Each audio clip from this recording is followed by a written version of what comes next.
What a week it's been, right? The Indian men's cricket team lost to Pakistan in an ICC Cricket World Cup for the first time in the history of the game. But it's not really that match or the result of that match that we've been talking about since now, has it? Right after the defeat, Indian cricketer Mohammad Shami was the target of vicious online abuse aimed at his religion. And the same Indian team that took a knee before that game against Pakistan in support of the Black Lives Matter movement against racism has continued to stay mum on the attack on their own teammate. And you understand the level of hypocrisy of their empty gesture when at the same World Cup, a Quinton de Kock is also instructed by his cricket board to take the knee in support of the movement, and he refuses to do so because he says he doesn't understand why he needs to make a gesture to say that he supports the movement. On the one side, we have an Indian team that wants to look right by taking a stand that Virat Kohli himself has admitted was a decision made for them by the management.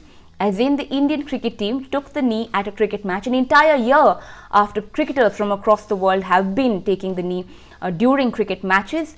And well, the most influential and the most powerful cricketers from the world, the Indian cricketers, are now actually telling us they did that simple behest of their cricket board.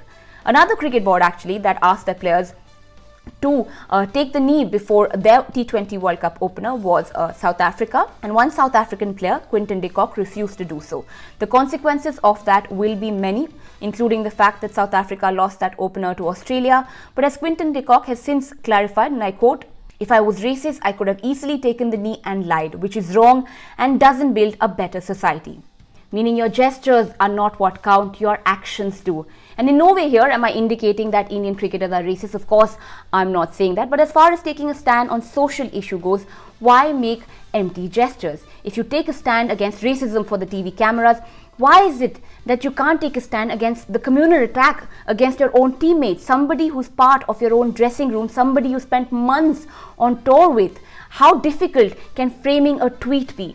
I mean, if you're looking for a spine or even an example, here is Indian women's hockey captain Rani Rampal giving it back to trolls, giving it back to those who attacked Vandana Kataria based on her caste after the Indian team lost the semi-final at the Olympics. I just want to say to people कि आप please ये सब चीजें बंद कीजिए, religious, casteism, ये सब, because हम इन सब चीजों से ऊपर उठ के काम करते हैं. हम डिफरेंट रिलीजन से आते हैं, कुछ हिंदू हैं, मुस्लिम हैं, सिख हैं, एंड डिफरेंट पार्ट से आते हैं इंडिया के, कोई नॉर्थ से. बट हम यहाँ पे जब आते हैं तो हमें सिर्फ और सिर्फ एक ही चीज दिखती है जिसके लिए हम काम करते हैं, दैट इज इंडिया. उस फ्लैग के लिए हम हमेशा काम करते हैं. England football captain Harry Kane in fact went one step further and fired a straight warning at those who racially attacked his teammates after their loss in the final of Euro 2020. He said, and I quote, "The players deserve support and backing, not the wild racist abuse they've had. If you abuse anyone on social media,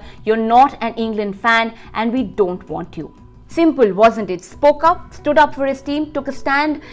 Just easy, wasn't it? It's also easy for me to sit here and talk about what our Indian cricketers did do and didn't do by not taking a stand against everything that Mohammad Shami went through in the last few days. But the problem is just not restricted to those 11 players who represent India or the 15 in the dressing room. Now, is it? The problem is also the system we've managed to allow flourish around us, where Mohammad Shami becomes the heartbeat of the nation when he completes a magical spell of 4 for 35 against Pakistan at the 2015 ICC World Cup. But that same Mohammad Shami has one off day, mind you, along with the rest of the Indian team. He has one off day, and there are people hurling every kind of, calling him a Pakistani plant and every possible terrible thing that you can possibly call your own countryman. I mean, he's a cricketer. If you actually want to hurt him, comment on his bowling action, his form, his fitness. Those are probably things that will actually end up hurting him. But when you actually comment on his community, that's something that just at best leave him disappointed with the rest of us. I mean, when was an Indian cricketer ever selected to represent the country based on his caste or his religion? I mean, cricketers are selected because they are good cricketers, they have good bowling action, they're good bowlers, they're good batters, they have discipline for the game. That's what they're there to represent us for, not be victims for you to troll based on which day or which side of the bed you decide to wake up from. But there are outliers in the world of cricket itself. People who forget what cricket actually means and decide to drag religion into it. Take for example Waqar Younis. Waqar Younis, former Pakistani fast bowler, former Pakistani captain until recently he was the coach of the Pakistani team as well, and just when India lost a men's ICC World Cup match to Pakistan for the first time in 29 years, what a historic occasion for Waqar Younis and his country, right? But the most touching moment that Waqar Younis found in that match was to see a Pakistani player offer namaz on the field in front of his Indian contemporaries. That, according to him, was the most touching thing. So like I said, there is a lot that's happened this week, a lot that we understand, a lot that we don't understand. We do understand that defeat on a Sunday, but just remember, for every Waqar Younis out there, there is a Quinton de Kock, there is a Michael Holding, there is a Darren Sammy to always help us to remember to fight the good fight. We are truthful, unafraid and independent because of you. Now you can help our reporting from the ground. Go to thequint.com, click Become a Member tab, choose a plan and pay. Because the truth is worth it.